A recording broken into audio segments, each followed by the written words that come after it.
So today I got my machine tool organizer from Cricut. I was able to get every single tool I own, except I have another one just like this and another rotary blade, but I have them stored separately.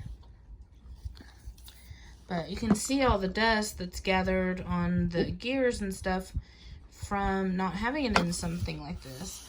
This is a wonderful thing to have if you have these tools, because you don't want dust to get in here. Now I'm gonna have to try to clean these up and get this dust out of here, but so far it hasn't caused any problems, but it's best to keep stuff without dust on it. So this is what it looks like. It comes off, you twist this part off, and you can put your little tips in here. I have the little guards for some of them in there because they won't fit. These won't fit inside there with them on. So that's that.